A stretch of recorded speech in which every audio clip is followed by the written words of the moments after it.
since. How's the hip? How are you doing in general? And what have you done since deciding not to go to Wimbledon?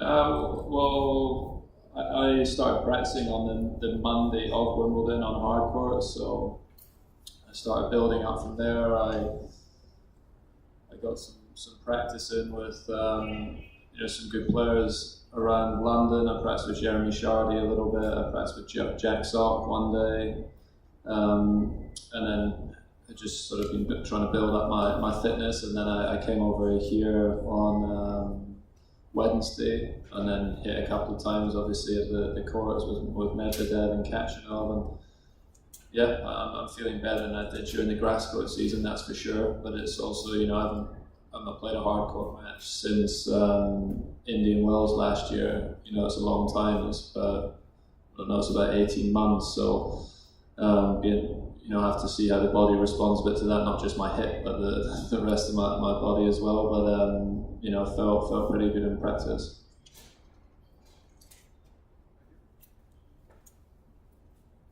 Andy, would you say your hip is 100%, or is it still kind of day by day in terms of how it's before you have all the issues? No, it's like I said, it's feeling better all the time. It's tough to put a number on it. I think it takes time after you've been out for a long period to get the match sharpness back. And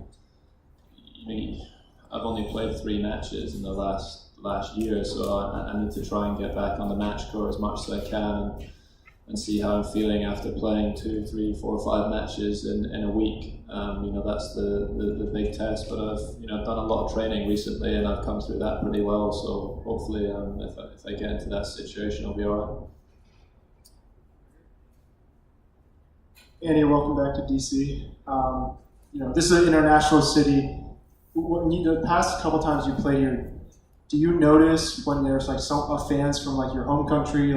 Does that stand out ever when you're playing a tournament? There's people from Scotland or England in the stands.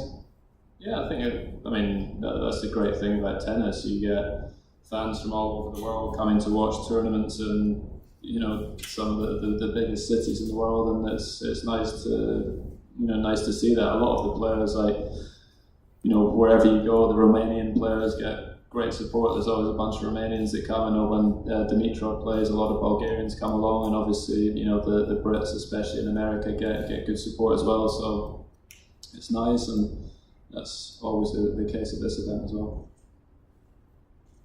You have been away from the game for such a long time, ranking being dropped to 800s. Any ear on the goal? What will keep an Andy Murray satisfied at the end of the year? Any particular goal for ranking-wise? It's difficult to.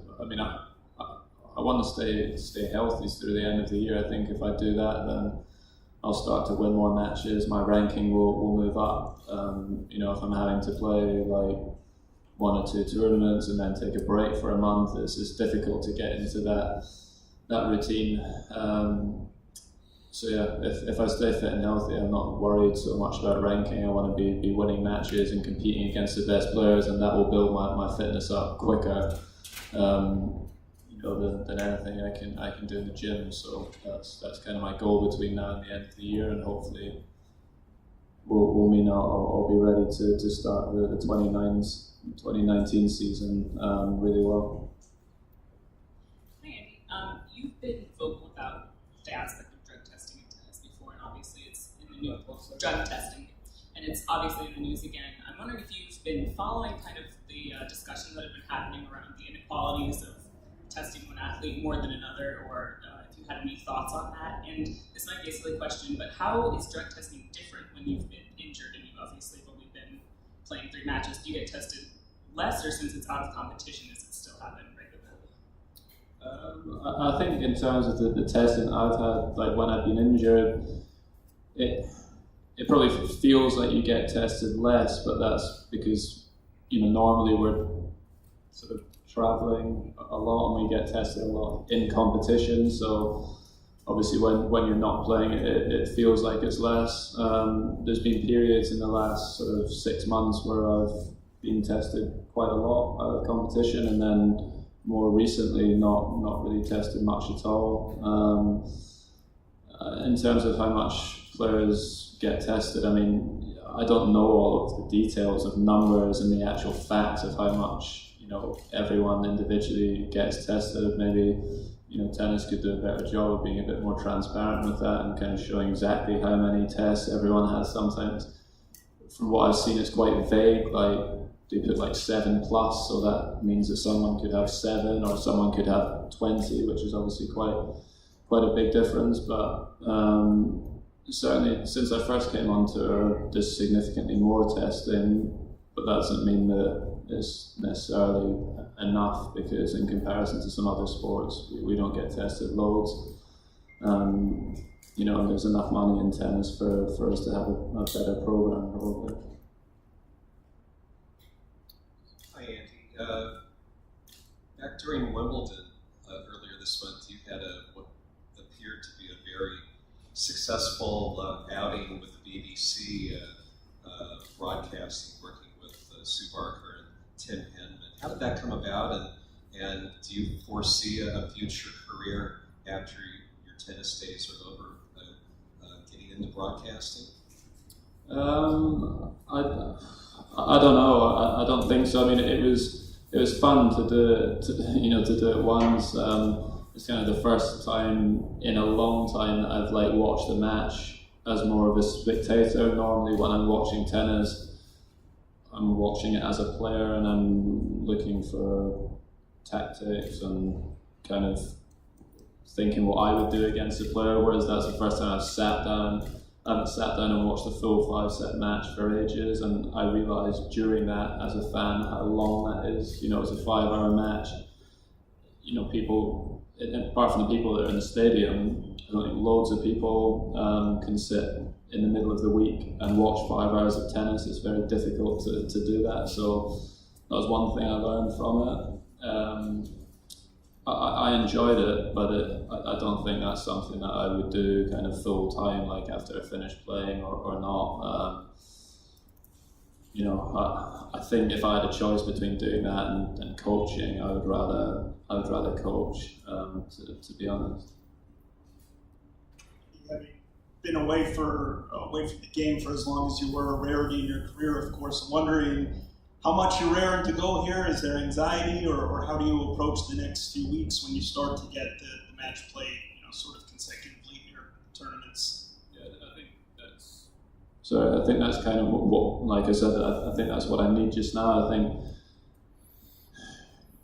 Yeah, I mean, I'm looking forward to playing. Obviously, like I said, I've not played a hardcore match for a very long time, so you know, a bit of anxiety there because of that kind of break in match play on this surface. So, you know, once I get out there after the first few games, I'm sure I'll be fine. But I just want to sort of have a prolonged period on the match court right now, and I'm looking forward to that. Last 3 questions, start here. Andy, talked about your hip already, but I wanted to ask you, how concerned are you long-term about your hip? It's kind of a tricky part of the body, and has it made you think or rethink about how long you want to play? No, not thought so much about how long I want to play. I mean, I'll play until I'm kind of not able to anymore, or if I'm not playing at a level that I'm happy with. But yeah, in terms of, you know, long term, I haven't thought too much about that. Andy, you mentioned, you know, how long those matches, 5-hour matches, felt when you were doing broadcasting. You know, there was some debate over whether it should be a 5th-set tiebreak at Wimbledon after Kevin Anderson and John Isner played that long semifinals. What do you think the tournament should do, and do you think that they should play like a tiebreaker instead of a win by 2 in the 5th set? Yeah, I mean, it's a really difficult one, because as a player, like, I've always loved 5-set tennis, and I've loved that was kind of a difference between the ATP Tour and the slams. It made the events feel maybe more special. But then, like I said, first time I was kind of on the other side of that as a spectator. You know, the match was extremely long, and then also you had the issues on the semi-final day of Wimbledon where the matches started at 1 o'clock. They played until 11. There was no stopping for rain. It was perfect weather, and you still couldn't get 2 matches completed in 10 hours of tennis. And I think, I could be wrong, but I think in the biggest events, you want the players in the final to be physically, able to hopefully play their best tennis and show their best level. And in some situations, like that one at Wimbledon, I don't think you can get that. If someone plays for 6.5 hours, very difficult to recover from that and feel good. So that's also not great for the game. So yeah, as a player, I love the 5 sets, but I can see why, as a spectator or a fan or a TV, you think those matches are too long. I can totally appreciate that. Andy, you've talked before about how much you love DC. What does this tournament mean to you, and why did you choose to return? Well, I've enjoyed coming here. It's a beautiful city. I mean, there's lots to do and see. The event itself is got great history. It's nice, like when you practice in the centre court, you can see all the past winners up on the board. So that's that's always nice. And I like the conditions here. It sets you up well for the rest of the US summer. And unfortunately, last time I was here, didn't play so well. Lost a tough one in my first match. So really hoping that this time I can get a few more matches in.